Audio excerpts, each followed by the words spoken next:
ஒரு பகுதினா எவ்வளோ? 10 ரூபான்னா 1 ரூபா. 10 ரூபான்னா 1 ரூபா கடவுளுக்கு கொடுக்கணும். கொடுக்கலாமா? கொடுக்கலாம். எப்போதும் 1 ரூபா தாமி தரது, எப்போதும் 1 ரூபா கொடுத்துட்றது தான். 10 ரூபான்னா 1 ரூபா, 100 ரூபான்னா 1000 ரூபான்னா. இப்போ உங்கள் வீட்டுக்குள்ளே எத்தனை 1000 வருதோ அத்தனை 100 நீ ஒதுக்கணும். Praise the Lord. 10,000 ரூபான்னா 1000 ரூபா ஒதுக்கணும். 1 லட்சம் ரூபான்னா கணக்கு கூடிக்கிட்டே போதே சாமி. ரொம்ப கொடுத்தோம்னா சாமியார் கெட்டு போயிடுவார். சாமியாருக்கு அவ்வளோ கொடுக்க வேண்டிய அவசியம் இல்லை. ஒரு 10,000 ரூபா இல்லாமல் குடும்பம் ரன் பண்ண முடியாது. ஒரு 10,000 ரூபா உங்கள் வீட்டுக்குள்ளே வருமானம் வருதுன்னா 1000 ரூபா ஒதுக்குறீங்க. இந்த 1000-ஐ 2ஆ பிரி. 500 கடவுளுக்கு கொடு, 500 ஏழைகளுக்கு கொடு. இதை நான் சொல்கிற கணக்கு, திருச்சபை சொல்கிற கணக்கு இல்லை. ஏழைகளுக்கு அரிசி வாங்கி கொடுக்கலாம். அதில் ஒரு 5 கிலோ அரிசி. ஒரு வயசான பாட்டி கஷ்டப்படுறாங்க, கண்ணில் பார்க்குறீங்க.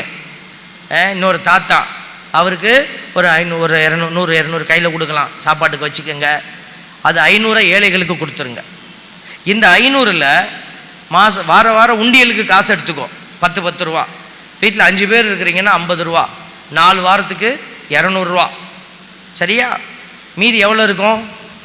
300 ரூபா இருக்குமா? அதில் 100 ரூபா சந்தா போட்டுக்கலாம். சப்ஸ்கிரிப்ஷன், மாதவ சந்தா. உட்காந்தோனி கோயிலில் வந்து உட்காந்தோனியும் அது ஃபேனும் போடுங்களேன் சொல்கிறோம்ல. ஃபேன் எப்படி தானாக ஓடுமா? கரண்ட் பில்லு கட்டணும். தானாக கோயில் கூட்டிக்குமா? சுத்தப்படுத்தணும். அது ஒரு ஏழை பாலைங்க சுத்தப்படுத்துவாங்க. சாமியார் அவங்களுக்கு சுத்தப்படுத்தணுன்னையும் கடவுளோட ஆசீர்வாதம் என்னாலும் உன்னோட இருக்கும் அப்படின்னு வயிறு ரொம்பிடுமா? அந்த ஏழைக்கு சாப்பாட்டுக்கு காசு தரணும், அதுக்கு சம்பளம் கொடுக்கணும். பாருங்கள், இது மாதிரி நிறைய இருக்குது, உங்களுக்கு தெரியும். அப்போ பாருங்கள், இந்த 100 ரூபாயை சப்ஸ்கிரிப்ஷனாக கொடுங்க. நான் குறைஞ்சது சொல்கிறேன். உங்கள் வீட்டுக்குள்ளே எவ்வளோ வருதோ அவ்வளோத்துக்கு நீங்கள் அளக்கணும். 200 ரூபாயை கவரில் வச்சு பங்கு சாமியார்கிட்ட போய் மாதம் குடும்பமாக போய், ஃபாதர் நல்லா செய்கிறீங்க ஃபாதர், எல்லாம் மகிழ்ச்சியாக இருக்குது, இதான் எங்கள் குடும்பம். ஒரு தடவை பார்த்துட்டிங்கன்னா ஒரு ஞாபகம் வரும்.